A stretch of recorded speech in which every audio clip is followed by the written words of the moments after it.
longest common increasing subsequence. So we are given two arrays. We have to find a subsequence. So subsequence is basically a sequence in which you can delete 0 or more characters. For example, 391 can be a subsequence, 31 can be a subsequence, 41 can be a subsequence, even 3491 itself is also a subsequence. You can choose to delete 0 or more characters. Another constraint is that it should be strictly increasing, which means 3 and 3, you cannot take this in an increasing subsequence because they are not, they are same. The third is that the elements should be present in both A and both B. That is when it becomes common, right? So for this, the longest common subsequence, a valid answer is 3, 9. You can see 3, 9 both are occurring here and they are here also. Now, if 9 was here and 3 was here, it would be a wrong answer. Why? Because it is not a subsequence. The elements must appear in the relative order, in the same order. Like 3 is appearing here first, then 3 should also appear here first. That is the one of the constraints. Then it should be strictly increasing and common, right? So for the second example, the valid answers are 1, 4 as well as the 1, 3. You can see both this 114 and 114, even though it is appearing in both, but still it is not, because it is not strictly increasing. The constraint for this problem are 10 raised to 3 for A as well as for B. So it kind of assumes us to do it in n square time complexity. If you talk about the similarity of the question, they are kind of a combination of two questions. There are LCS, longest common subsequence, and longest increasing subsequence.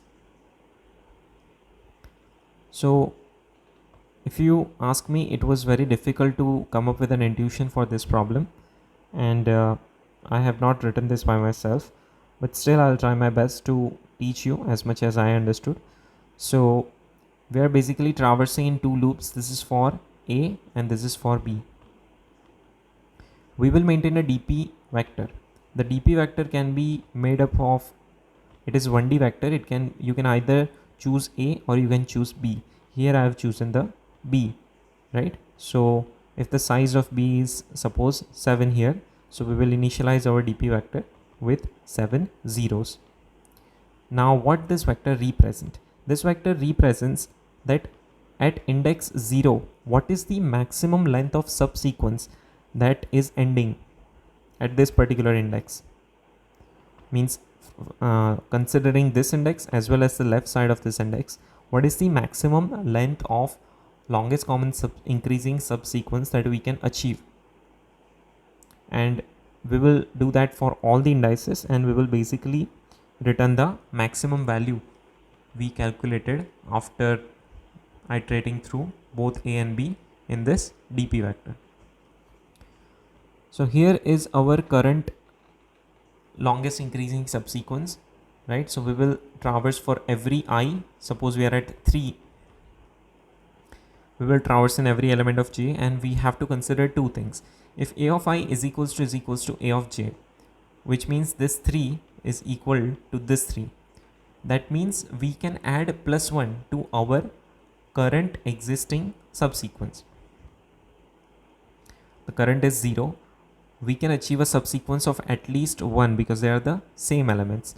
And if there is already existing subsequence at this index that is ending with a value that is, kind of, let's say 3, there is already a better subsequence ending at this current index in the dp table itself, then, and this current +1 is less than that, then it is not optimal to update that, right? It will just reduce our value of already existing subsequence. So we are maintaining maximum of already existing value, which was initialized to 0, and this current is also 0. So current +1, that is 1. So for our B vector, after the first iteration, it will have values like 0, 1, 0, 0. This 1 is representing that at index 1, the maximum length of longest increasing common subsequence that can end at index 1 so far just by seeing this 3 value is 1. That is what it is representing.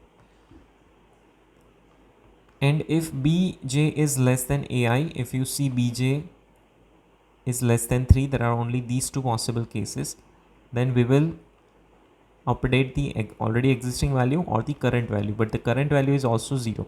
You see, we have just updated the dp vector here by doing current plus 1. We have not actually increased the value of this current, right? This current value totally depends on already existing values of our dp, right? So you have to keep that in mind. And this is quite long example. I have here illustrated a small and simple example so you can visualize all the iterations and see actually what is going on. So consider these 3, 8, 9 is our b vector, right?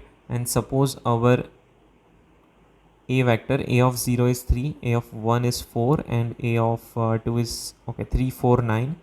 This is our 3, 4, 9 is our a vector, and this 3, 8, 9 is our b vector. So the answer is here 3, 9, of course, right? So we will start traversing for this 3. We will iterate in all 3, 8, 9. Initial dp vector is 0. A of 0 is equals to 3. We are iterating for 3, right? This is our b of j.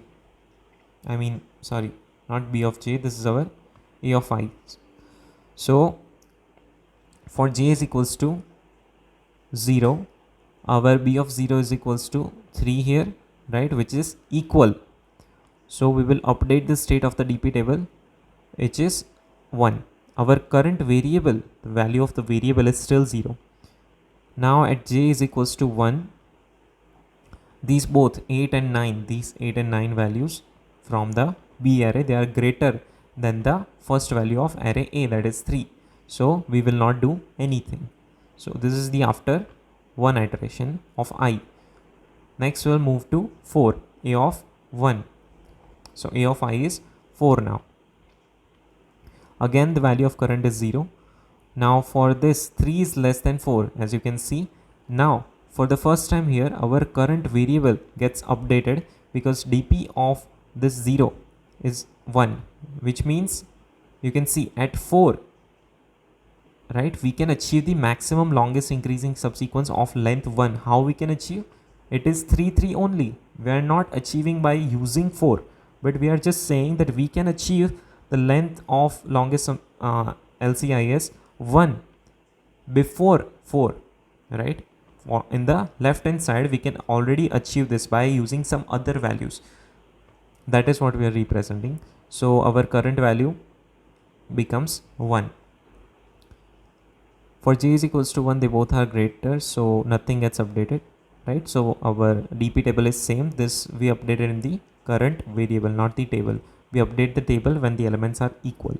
So then comes the 9, and this 9, as you can see, they are, for this we're just keeping the current variable as 1, which means that before 9 we've already achieved the subsequence LCIS of 1, and then the 9 is also matching, so we have updated to current plus 1, 1 plus 1, 2.